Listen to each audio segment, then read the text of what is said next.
오늘도 하나님의 크고 놀라운 은혜와 사랑이 우리 가운데 충만하게 임하기를 바랍니다. 오늘 함께 나눌 말씀의 제목은 베드로의 오순절 설교입니다. 우리 한번 따라서 합시다. 베드로의 오순절 설교. 네. 우리가 지난 시간 드디어 예수님께서 약속하시고 또 기록된 말씀대로 성령 강림 사건을 들여다 보았습니다. 정말로 제자들은 예수님의 말씀에 의지해서 예루살렘을 떠나지 아니하고 모여서 저녁 기도에 힘쓸 때 성령 강림 사건을 경험하게 된 것이죠. 그러니까 우리가 함께 살펴보진 않았지만 그 성령 강림 사건을 통해서 나타난 현상은요, 그들이 만국 방언을 했다는 겁니다. 그러니까 저들이 하나님의 크고 놀라운 일들을 말하게 되는데 전국 각처에서 모인 사람들이 각자 자기의 그 방언대로 다 알아듣게 되는 거예요. 그러니까 어떤 이들은 이것을 이제 비방하고 조롱하면서 술 취했단 말이야. 그 다음에 이제 오늘 본문이 이어지는 것이죠. 그래서 오늘 본문은요, 오순절 성령 강림 사건의 결과로 나타난 제자들의 그 만국 방언에 대해서 조롱하는 그 무리들을 향해 이제 사도들의 대표인 베드로가 설교를 통해 성령의 역사와 또 예수 그리스도를 통한 하나님의 구속 사역에 대하여 변증한 사실을 우리에게 이제 알려주고 있는 것이죠. 오늘 본문에 나타난 베드로의 변증 설교는요, 구약 성경을 인용해서 성령 강림과 또 예수 그리스도의 구속 사역 그리고 부활 승천이 모두 그 성경에 기록된 예언의 성취임을 강조하는 그런 성격을 띠고 있다는 겁니다. 그러니까 오늘 우리가 이 설교를 통해서 다시 한번 확인할 수 있는 것은 뭐냐면 예수 그리스도를 중심으로 되어지는 그 모든 사건들은 다 예언의 성취로서 주어져 있다라는 것입니다. 그러니까 오늘 우리도 이 설교를 통해서 다시 한번 모든 것은 기록된 말씀대로 되어진다. 예언된 말씀대로 되어진다는 사실을 우리가 마음판에 새길 수 있기를 바랍니다. 이제 오늘 우리가 함께 그 베드로의 오순절 설교 그 역사적인 현장을 살펴볼 때 오늘도 하나님의 특별한 은혜가 우리 가운데 충만하게 임하기를 바랍니다. 우리 14절 말씀 보겠습니다. 14절입니다. 시작. 베드로가 11사도와 함께 서서 소리를 높여 이르되 유대인들과 예루살렘에 사는 모든 사람들아, 이 일을 너희로 알게 할 것이니 내 말에 귀를 기울이라. 아멘. 지금 베드로가 11사도와 함께 서서 이제 큰 소리로 설교를 시작하게 됩니다. 근데 이제 베드로가 누굽니까? 어떻게 보면은요, 베드로는요, 이전에는, 성령 받기 이전에는 예수님을 3번씩이나 부인하고, 그죠? 또 예수님께서 말씀하신 그 내용과 또 이 십자가 사건, 이런 것 제대로 이해하지 못했던 그런 사람이거든요. 그러니까 어떻게 보면 비겁하고 나약하고 또 무식하고 그런 사람이에요. 그런데 그런 베드로가 이제는 달라졌어요. 많은 사람들이 제자들의 그런 만국 방언에 대해서 술 취했구나 말이야 조롱하고 있는 그때 다른 제자들과 서서 소리를 높여 설교하게 되는 겁니다. 이제는 두려워하지 않아요. 그가 뭐예요? 담대해졌다는 사실입니다. 그러니까 오늘 우리가 이 복음을 대함에 있어서 복음이 나타나는 또 성령의 역사가 나타나는 곳에는 언제나 변화가 있다라고 하는 사실이에요. 사람이 달라질 수 있다라고 하는 겁니다. 그러니까 오늘 저와 여러분도 뭐 할 수 있어요? 달라질 수 있어요. 뭐 하면요? 성령 받으면, 복음이 역사하면 우리도 달라질 수 있습니다. 그러니까 지금 베드로가 우리에게 그렇게 달라진 모습을 보여주고 있어요. 그러면서 뭐라고 말합니까? 여기 보니까 유대인들과 예루살렘에 사는 모든 사람들아. 그러니까 다시 말해서 이것은요, 지금 혈통적인 유대인, 그러니까 단순히 어떤 지역적 유대인만을 말하는 것이 아니에요. 지금 오순절, 그러니까 6월절부터 오순절까지 그 모든 축제를 즐기기 위해서 뭐예요? 세계 각처에서 모인 자들이 다 모여 있거든요. 그러니까 혈통적 유대인들에 대해서 저들은 뭘 알아요? 구약의 율법을 알죠. 특별히 지금 이 시대는요, 구약의 다니엘서에 대한 그런 관심, 그리고 그 예언된 모든 하나님 말씀이 그 뜻이 어떻게 이루어질 것인가에 대한 많은 유대인들의 관심이 있거든요. 그러니까 베드로는 지금 그거를 알고 이제 뒤에 이어서 계속해서 뭐예요? 그러한 선지자의 어떤 글을 인용하게 되는 것이죠. 그러니까 어찌됐건 지금 베드로는 유대인들과 예루살렘에 사는 모든 사람들아, 그러니까 혈통적 유대인뿐만 아니라 지역적 유대인까지 다 지금 이야기한 거야. 그러면서 이 일을 너희로 알게 할 것이니. 이 일이 뭐예요 지금? 지금 각처에서 모인 사람들이 지금 목격한 그 장면, 그 현상에 대해서 이야기하는 겁니다. 네. 만국백원으로서 듣게 되는 그러한 하나님의 일에 대해서 저들이 다 놀라고 있어요. 어떤 이들은 조롱도 하지만 지금 당황스러운 그 상황에 대해서 지금 베드로는 이 일을, 이렇게 된 이 일을 너희로 알게 할 것이니. 와, 여러분, 이게 무언가 분명한 확신이 있을 때 나오는 말이에요. 그렇지 않겠습니까? 만약에 베드로가 이 일에 대해서 제대로 알지 못하고 또 어떻게 설명할 방법이 없다면 이런 표현을 할 수가 없는 거거든요. 그러니까 어떻게 보면요, 오늘 이 시대도요, 복음의 역사, 성령의 역사는 그것을 보는 사람들을 뭐예요? 당혹스럽게 할 겁니다. 당황하게 할 겁니다. 놀라게 할 겁니다. 거기에 대해서 오늘 우리는요, 복음 안에서, 진리 안에서, 성령 안에서 이러한 확신을 가지고 뭐예요? 설명할 수 있어야 돼요. 선포할 수 있어야 됩니다. 지금 베드로가 뭐예요? 그것을 하는 거예요. 그러면서 뭐예요? 내 말에 귀를 기울이라. 그러니까 지금 제자들의 만국 방어 현상에 대해서 설명할 터니 귀를 기울이라는 거예요. 그러면서 이제 설명합니다. 15절 보세요. 자, 시작. 때가 제3신이 너희 생각과 같이 이 사람들이 취한 것이 아니라. 아멘. 자, 지금 성령 강림 사건으로 나타난 그 현상, 다시 말해서 이 만국 방언에 대해서 사람들은 술에 취했다, 그렇게 오해하고 그렇게 비방하면서 조롱하는데, 지금 베드로는 때가 제3신이, 이 때가 제3시라고 하는 것은 지금 현대의 시간으로 말하면 뭐예요? 오전 9시라고 하는 거거든요. 이 당시요, 유대인들은요, 6월절이나 오순절 같은 절기 때에는요, 오전 10시까지는 보통 금식을 했다는 것이죠.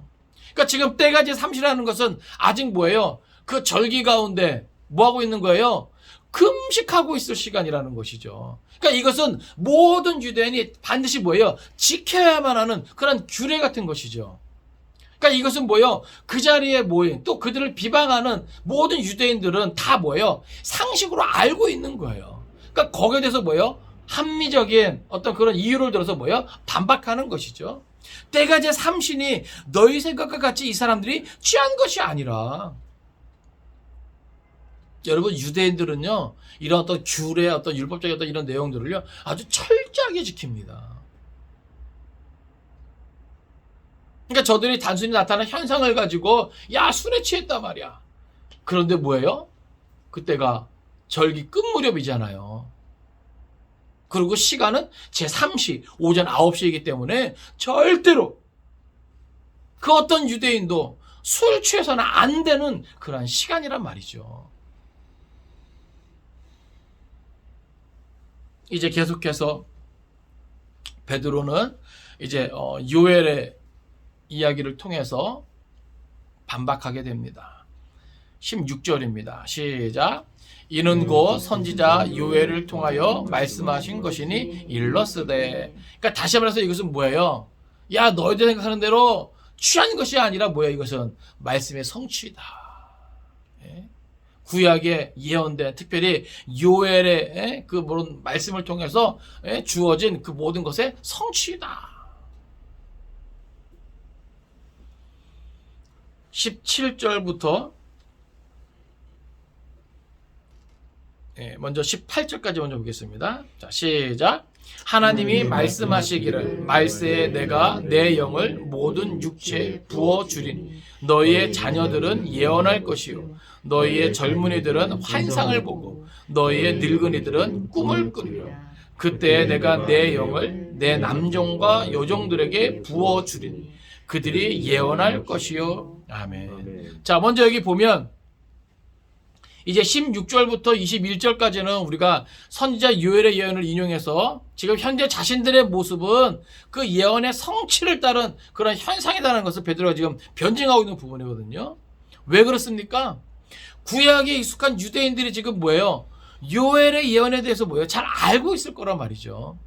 그러니까 성령 강림의 그런 역사를 반박하거나 이제 더 이상 조롱하지 못할 것이라고 베드로는 판단했기 때문에 특별히 이 구약 성경의 이러한 말씀을 인용하게 되는데, 여기에 내용을 보면 17절 보세요. 하나님이 말씀하시기를, 원래 이 요엘서 본문에는 이런 표현은 없거든요. 그러나 이제 베드로는 뭐예요? 더 분명하게 확신을 가지고 이제 말을 하는 겁니다. 자, 그리고 말세, 여기서 이 말세라는 표현도 사실은 이 요엘서에는 없어요. 그 후에라고 하는 어떤 이런 표현을 갖고 있는데, 그만큼 뭐예요? 지금 이 성령 강의 사건은 어떻게 보면 하나님의 전체 어떤 구속 사역의 어떤 그런 시간 가운데 뭐예요? 이 말세의 시작을 알리는 어떤 그런 사건이라 이 말입니다. 자, 하나님이 말씀하시기를 말세에 내가 내 영을 모든 육체에 부어 주리니. 자, 이것은요, 하나님의 그런 모든 구속사의 어떤 역사에서 지금 그 말세에 나타날 그 현상을 지금 말하는 겁니다. 그 이전에는요, 하나님의 영이 어떤 이들이 나타났습니까? 제가 지난 시간에 약간 언급을 했지만, 소수의 사람들, 소수의 하나님의 어떤 택한 어떤 그런 선지자나 또 사명이 있는 자를 통해서 하나님이 뭐예요? 하나님의 영을 부어주시고 그들에게 뭐예요? 그 사명을 감당케 하셨다는 것이죠. 그러니까 구약시대에는 하나님이 그렇게 역사하셨어요. 신약시대에도 이 성령 강림 이전에는 그렇게 역사하셨단 말이죠. 그러나 이제는 뭐예요? 말세에는 어떻게 해요? 내가 내 영을 모든 육체에 부어주리니. 여기서 말하는 이 모든 육체는요, 이 땅에 있는 모든 사람을 말하는 것이죠. 그러니까 여기에는 뭐예요?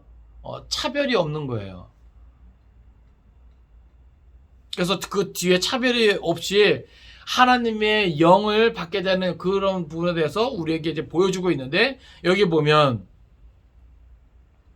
너희의 자녀들은 예언할 것이요, 너희의 젊은이들은 환상을 보고 너희의 늙은이들은 꿈을 꾸리라. 그리고 또 여기 18절에 보면 그때, 여기 그때라는 말이 뭐예요? 말세에 말하는 것이죠.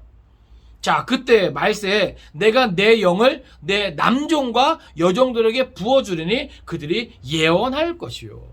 그러니까 여기 보면 보세요. 앞에서 먼저 모든 육체에 부어주리니, 이것은 뭐야? 반드시 부어줄 것이다. 그러면서도 뭐야? 이 부어주리라고 하는 표현할 때 뭐야? 이것은 쏟아 부어줄 것이다. 예? 마치 뭐예요? 갑자기 막 소나기가 막 들이부으면 어떻게 막 피할 방법이 없잖아요. 그죠? 예?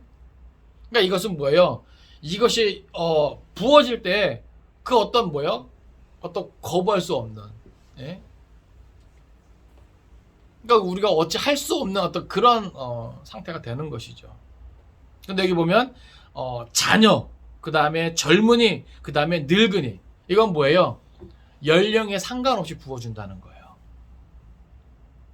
또 여기 보면 남종, 여종, 이것은 뭐예요? 신분에 상관없이 부어주신다는 겁니다. 그 이전에는 어땠는데요? 소수의 어떤 특별한 사람들, 그들에게만 하나님의 영이 임해서 그러한 특별한 사명을 감당하게 하셨는데, 이제 말세는요, 모든 육체에 다 부어준다는 거예요. 예수 그리스도 안에서 이 기록된 말씀대로 이 성령의 부어주심을 사모하는 모든 자들에게, 자녀들도 젊은이들도 늙은이들도. 그러니까 여러분 보세요. 난 이제 나이 많이 먹었어, 그렇다고 성령 받지 못하는 게 아닙니다. 난 너무 어려요, 성령 받지 못하는 게 아니에요. 예? 나는 신분이 천해요. 지금 뭐 신분에 그런 게 하지 않으니까 입장을 바꾸면 난 너무 가난해요. 예? 난 사회적 위치가 너무 낮아요. 예? 여러분, 그런 거하고 상관없다는 것이죠. 예? 이 성령의 충만함을 사모하는 모든 이에게 하나님 뭐예요? 부어주신다. 그러니까 우리가 사는 이 시대가 뭐예요? 바로 이 말세, 예? 성령이 부어지는 시대예요. 아직까지. 예? 자, 저도 그렇고 여러분도 그렇고 우리가 이 기록된 말씀을 온전히 믿을 수 있기를 바랍니다. 그러니까 지금 이 시대는 제가 지난주에 말했지만은 성령 시대예요. 성령 시대. 목회도 성령을 통해서, 일도 성령을 통해서. 5월 이제 가정의 달인데 가정의 회복도 성령을 통해서, 부흥도 성령을 통해서. 그러니까 오늘 이 시대는 성령으로 일할 때입니다. 성령을 의지하고 성령을 앞세우고 우리가 다 성령으로 다 일을 할 때예요. 나이에 많고 적음 다 상관없습니다. 재산이 많고 적음도 다 상관없어요. 중요한 건 내 마음의 중심에 이 성령 시대에 내가 이것을 얼마만큼 사모하고 있는가.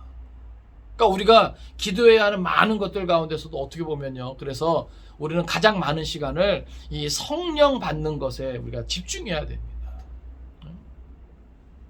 여러분 진짜로 성령 받기 위해서 기도하는 시간을 늘려 나가야 되는 거예요.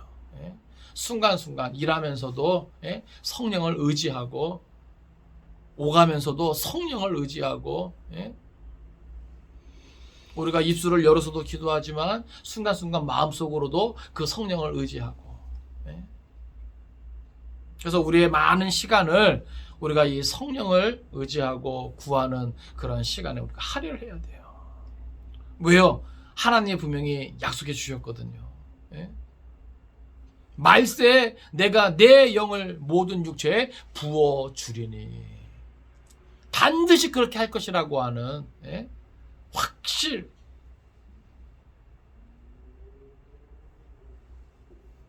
그렇게 되면 자녀들은 여기 보니까 뭐 한다 그래요? 예언하고. 또 젊은 애들은 뭐 한다 그래요? 환상을. 또 늙은 애들은 뭐 한다 그래요? 꿈을 꾼다는 거예요. 그러니까 꼭 여기서 자녀들은 예언만 하고 젊은 애들은 환상만 보고 늙은 애들은 꿈만 꾸는 게 아니에요. 아시겠어요? 일차적인 것은 연령이나 신분이나 제한 없이 모든 육체에 다 부어준다라고 하는 것이고, 여기서 나오는 예언이나 환상이나 꿈은 이러한 하나님의 계시가 전달되는 다양한 방법들이죠. 성령이 임하면 이렇게 다양하게 많은 역사들이 나타날 것이라는 거예요. 다만 이전과 다른 것은 뭐예요? 구약시대에는 하나님께서 택한 선지자나 어떤 특별한 종들을 통해서 제한적으로 이 모든 것이 허락되었다면, 이제는 성령 강림 사건 이후로는요 제한되는 것이 없다 말입니다.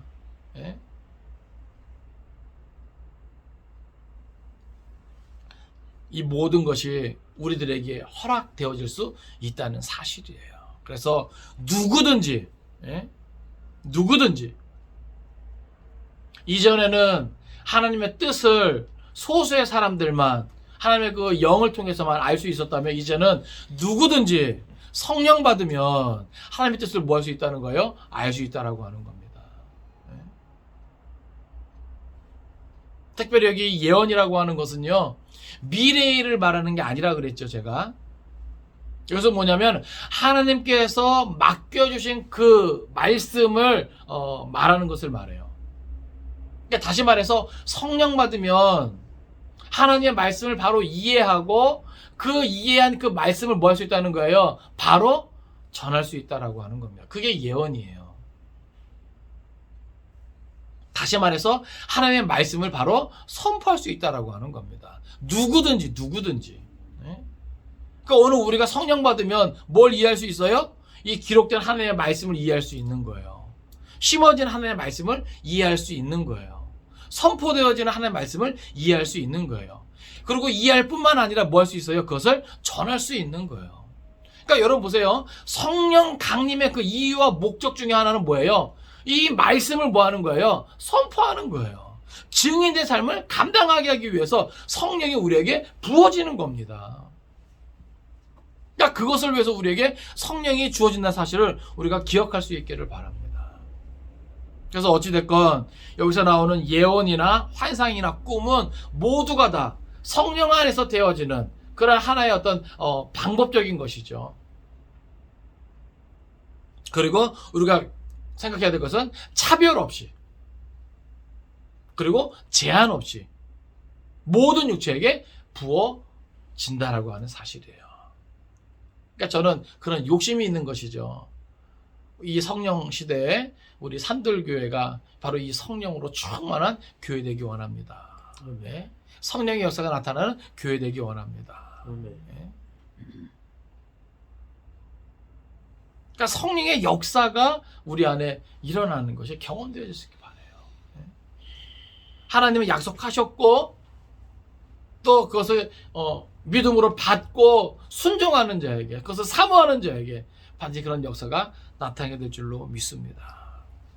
그때 또 나타나는 징조들을 보세요. 19절 20절입니다. 자, 시작. 또 내가 위로 하늘에서는 기사를 아래로 땅에서는 징조를 베풀리니 곧 피와 불과 연기로다. 주의 크고 영화로운 날이 이르기 전에 해가 변하여 어두워지고 달이 변하여 피가 되리라. 아멘. 여러분 보세요. 성령 강림 사건이 아까 뭐라 그랬습니까? 말세를 시작하는, 그죠? 말세를 새롭게 여는 그러한 사건이라 그랬잖아요. 그러니까 다시 말해서 이 성령 시대는요, 반드시 뭐하고 연결되냐면, 여기 보니까 뭐라 그래요?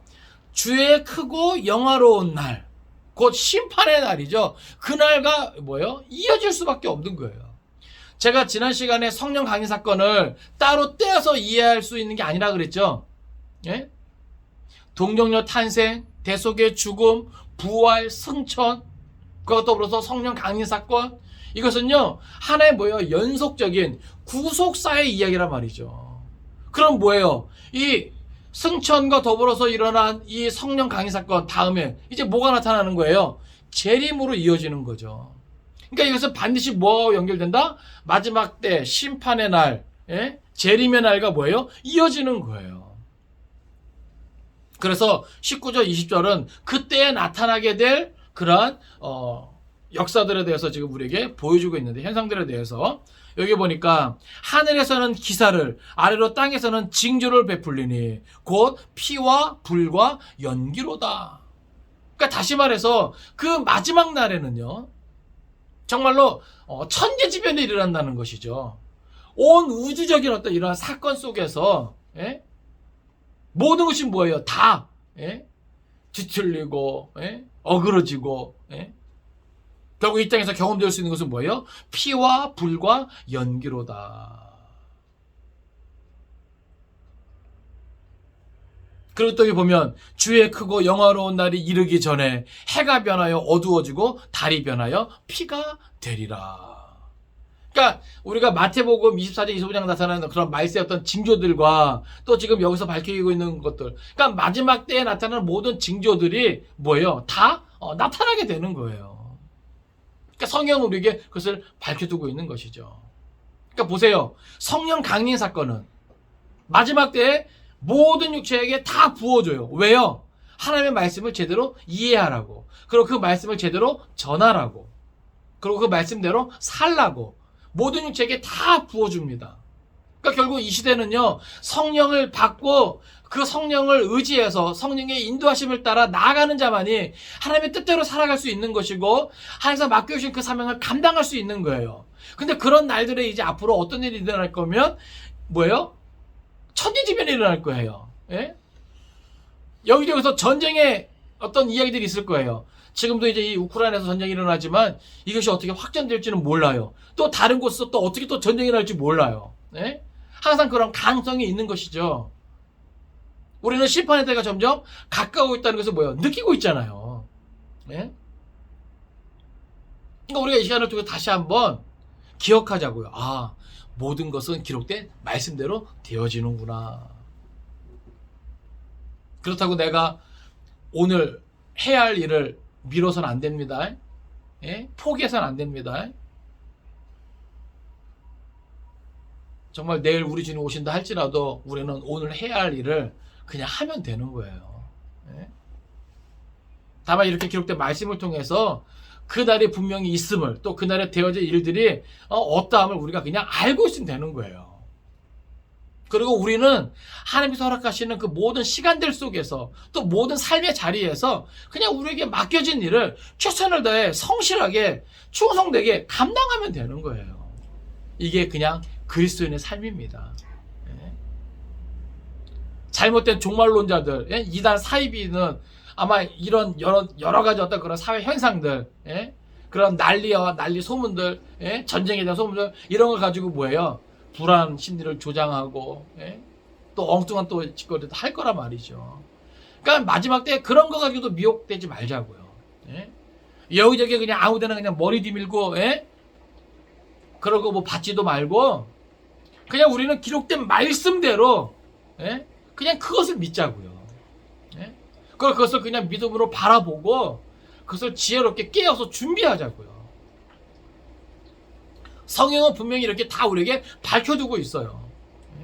특별히 베드로의 설교를 통해서 우리에게 밝혀주고 있는 것, 모든 것은 기록된 말씀대로, 예언대로 되어진다. 말씀의 성취가 강조되어 있고요. 또 한 가지는 뭐예요? 모든 육체에, 말세에는 모든 육체에 이 하나님의 영, 성령을 받는데 지금 뭐예요? 자기를 통해서 것이 뭐예요? 나타나고 있다라고 하는 거예요. 시작되고 있다라고 하는 겁니다. 베드로는 그걸 강조하고 있는 거예요.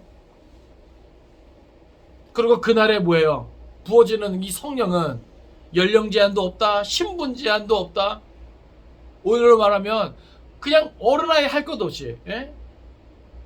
재산이 많고 적고 할 것 없이, 많이 배우고 못 배우고 할 것 없이 모든 하나님의 사람들에게, 그것을 사모하는 자에게 부어준다라는 사실이고, 그들이 예언과 또 환상과 또 꿈을 통해서 하나님의 일들을 감당하게 될 것이다 라고 하는 거예요. 그리고 마지막 때 나타나는 징조들, 천재재변이 일어날 것이다. 피와 불과 연기로 그것을 알려주고 있고요. 또 해가 변하여 어두워지고 달이 변하여 피가 되리라. 그러니까 온 우주적인, 예? 이러한 현상들이 나타나게 될 것이다. 근데 보세요. 그럼에도 불구하고 지금 여기서 강조하는 것은 뭐예요? 이러한 일들이 있기 때문에 우리는 반드시 뭐 해야 된다? 회개해야 된다. 이 회개의 강조점이 있고요. 더 나아가서 21절입니다. 21절, 자 시작. 누구든지 주의 이름을 부르는 자는 구원을 받으리라 하였느니라. 아멘. 여기 보면 이것이 강조되는 거예요. 그럼에도 불구하고 누구든지 주의 이름을 부르는 자는 구원을 받으리라. 여러분 이것을 믿으십니까? 예? 근데 보세요. 누가 주의 이름을 부를 수 있단 말입니까? 여러분 누가 주의 이름을 부를 수 있어요? 이 말세에 여기서 주의 이름을 부른다는 것은 단순히 그냥 예수로만 부른다는 것이 아닙니다. 이것은 무엇을 말하는 거예요? 믿음을 말하는 거예요. 우리 성경 한번 찾아볼까요? 로마서 10장입니다. 로마서 10장 13절에서 15절까지, 로마서 10장 13절에서 15절까지 말씀입니다.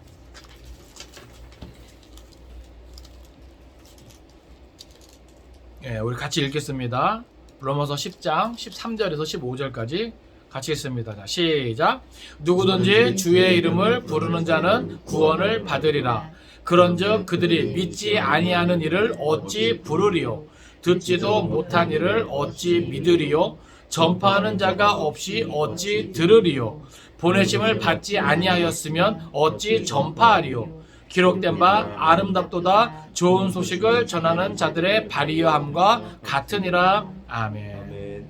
자, 여기 보면 누구든지 주의 이름을 부르는 자는 구원을 받으리라. 오늘 베드로가 요엘 그 말씀을 인용해서 설교한 내용과 같죠? 그쵸? 근데 여기서 지금 바울은요, 더 보세요. 누구든지 주의 이름을 불러야 구원을 받아요. 근데 여기서 이 주의 이름을 부를 수 있는 이 행위가 어떻게 가능한가 이 말이죠. 말세에. 여러분, 이 말세라고 하는 것은요, 죄악이 정말 관영해져 있는 세상입니다. 모두가 다 뭐예요? 세상 쾌락을 즐기고 세상을 벗삼아 사는 시대예요. 예? 이 물질 만능주의, 황금 만능주의에, 예? 그래서 누가 주의 이름을 부를 수 있겠는가라고 하는 그런 반문이죠. 근데 지금 바울은 뭐라고 그러냐면 믿지 아니하는 이를 어찌 부르리요 이렇게 말하고 있는 거예요. 이게 무슨 말입니까? 마지막 때 이 말세에 주의 이름을 부르는 자는 어떤 자들이라는 거예요? 주의 이름을, 그 예수를 뭐 하는 거예요? 믿는 자들이 부를 수 있다라고 하는 거예요. 할렐루야. 그러니까 주의 이름을 부르려면 뭐가 있어야 돼요? 믿음이 있어야 부른다는 거예요. 믿음이 있어야. 그 믿음을 지키고, 예? 그 믿음이 있는 자가 뭐예요? 주의 이름을 부른다는 거예요. 그 마지막 때에 천재지변이 일어나고 온 우주적으로 이 하나님의 놀라운 심판이 되어질 그때에도 뭐예요? 주의 이름을 부를 수가 있는데 누가 부르는가? 믿음이 있는 자가 부른다. 믿음이 있는 자가. 근데 누가 믿음을 갖는가? 누가 믿음을 갈 수 있겠는가? 바울은 뭐라 그래요? 듣지도 못한 일을 어찌 믿으리요? 다시 말해서 뭐예요? 듣는 자가 믿을 수 있다라고 하는 거예요. 뭘 들어요? 주의 이름에 대해서. 다시 말해서 복음에 대한 이야기입니다. 예? 천국 복음에 대한 이야기입니다. 그러니까 보세요. 주의 이름을 부르려면 먼저 뭐가 되고 믿음이 있어야 되고, 그리고 그 믿음이 생기려면 뭐 해야 되고 주의 말씀을 들어야 되고. 할렐루야. 근데 또 어떻게 들을 수 있는 거예요? 그것을 들으려면 누가 있어야 돼요? 전파하는 자가 있어요. 전파하는 자가. 주의 복음을 전파하는 자가 있어야 되는 거예요. 그럼 여러분 보세요. 누가 주의 복음을 전파할 수 있어요? 마지막 때에, 말세에. 죄악이 관영하고 모두가 다 세상을 벗어나 쾌락적으로, 예? 정욕으로 사는데 말세에 누가 주의 복음을 전파할 수 있습니까? 다른 거 아니죠? 오늘 본문처럼 성령 받은 사람들, 예? 성령 받은 사람들이 말세에 이 복음을 전할 수 있는 거예요. 그러니까 다시 말해서 누가 그렇게 해야 돼요? 오늘 저와 여러분 해야 되는 거예요. 바로 접니다. 할렐루야. 네. 여러분 성령 받았습니까? 은혜 받았습니까? 그것을 전파해야 될 사명이 누구에 있다고요? 바로 접니다. 한번 크게 합시다. 바로 접니다. 바로 접니다. 아멘. 아멘. 여러분 이게 우리에게 성령이 부어지는 이유와 목적이라 이 말입니다. 먼저는 내가 믿음 갖기를 원하고 하나님은, 그쵸? 또 내 입술과 내 삶을 통해서 내가 그것을 바로 전파하면 그것을 듣는 이가 뭐예요? 모두가 다 믿음이 생기기를 원하는 거예요. 하나님은. 그래서 바울은, 예? 이것을 말하는 겁니다. 전파하는 자가 없이 어찌 들으리요? 그쵸? 반드시 전파하는 자가 있어야 되는데 그건 다른 누가 아니에요. 구약시대처럼, 예? 어느 특별한 사람, 예? 어느 뭐 소수의 선지자, 예? 이런 사람이 전파하는 게 아닙니다. 오늘 시대는 누가 전해요? 모든 육체. 어떤 육체? 성령 받은 모든 육체가. 나이 상관없어요. 아시겠어요? 재산 유무 상관없어요. 성령 받은 모든 육체가 다 전파해야 될 책임이 있는데, 그럼 보세요. 누가 전파할 수 있겠는가? 마지막으로 보내심을 받은 자입니다. 예? 여기 보면 보내심을 받지 아니하였으면 어찌 전파하리요? 그럼 질문 드립니다. 누가 보내심을 받은 자입니까? 누가 보내심을 받았어요? 예? 이병헌 목사입니까? 물론 저도 보내심을 받았습니다. 전 그것을 인정합니다. 아멘. 근데 여기서 저만입니까? 예? 성령 받은 모두가 보내심을 받은 자예요. 예. 내가 성령 받은 증거가 어디 있는가? 그것은 곧 자기 스스로 내가 보내심을 받았구나라는 것을 깨닫는 거예요. 예? 성령 받은 사람은요, 성령이 우리를 이끌어감을 느끼게 돼요. 여러분 가만히 생각해 보세요. 여러분의 인생의 나그네기를 뒤돌아보세요. 내 계획대로 된 것 같지만, 예? 이상하단 말이죠. 저 같은 경우도 그래요. 예? 어떨 때는 자원하는 마음으로 순종하게 하시면서, 또 어떨 때는 뭐예요? 그냥 환경과 상황을 그렇게 몰아가세요. 그래서 나로 하여금 다른 길은 없어요. 어쩔 수 없이 순종하게도 하시더라고요. 그러니까 결국 뭐예요? 보내심을 받았구나라는 것을 깨닫게 되더라 이 말입니다. 아마 여러분도 그럴 거예요. 예? 우리 이 마지막 때에 복음 듣고 성령 체험 있는 사람들은요, 자기 스스로 그것을 느낄 수 있기를 바랍니다. 내가 보내심을 받았다. 무엇을 위해? 복음 전파를 위해. 할렐루야. 아멘. 여러분, 이 땅에 성령을 부어주시는 이유가 거기 있다니까요. 단순히 뭐 내 사업이 잘 되게 하기 위해서 뭐 성령 부어주시는 줄 아십니까? 아이들 뭐 잘 양육하고 이 땅에서 뭐 공부 잘하게 하려고 뭐 성령 부어주시는 줄 아십니까? 물론 좋은 부모가 되기 위해서도 성령을 부어주시겠죠. 그러나 그게 다가 아니에요. 예? 이 세상에서 성공하고 인정받고, 예? 높은 자리에 올라가고, 여러분, 그것을 위해서 성령을 부어주시는 게 아니라 그 말입니다. 왜 말세에, 예? 하나님께서 왜 모든 육체에게 성령을 부어주십니까? 여러분, 말세가 됐다는 것은 뭐야? 그만큼 때가 얼마 남지 않았다는 거예요. 그만큼 뭐예요? 긴박하다 이 말입니다. 소수의 몇 사람 가지고는 안 돼요. 모든 육체가 다 성령 받고 이 말씀을 뭐예요? 전해야 되기 때문에 부어주시는 거예요. 예? 말씀을 정리합니다. 사랑하는 성도 여러분, 오늘 우리도 베드로처럼 성령의 권능을 힘입어야 담대히 선포할 수 있습니다. 오순절 성령 강림 사건은 하나님의 종말 섭리를 알리는 신호인 것을 우리가 기억하기 원해요. 심판의 날에 누구든지 주의 이름을 부르는 자는 구원을 받을 수 있습니다. 우리가 그날까지 주의 이름을 부를 수 있기를 바랍니다. 아멘. 또 우리를 통해서 보다 더 많은 사람들이 주의 이름을 부르게 될 수 있기를 바랍니다. 네? 아까 말씀대로 베드로는 일찍이 자기 목숨을 부지하기 위해 3번씩이나 주를 부인한 일이 있는 명예롭지 못한 경력의 소유자였습니다. 성령 받기 전까지는 지극히 나약하고 비겁했던 그러한 존재였습니다. 그러나 성령을 충만히 받은 후 이전에 나약하고 무식하기 그지없는 모습은 찾아볼 수 없는 것이죠. 그는 죽음을 두려워하지 않을 만큼 담대해졌고 사람들이 기 여길 만큼 탁월한 지혜를 소유하게 되었습니다. 여기서 우리는 성령으로 충만한 자의 능력 있는 모습을 우리는 발견하게 되는 것이죠. 바라기는 우리도 베드로처럼 성령 받고 새롭게 되어서 우리에게 주어진 사명을 충성되게 감당할 수 있기를 주님의 이름으로 축원을 드립니다. 아멘. 기도하겠습니다.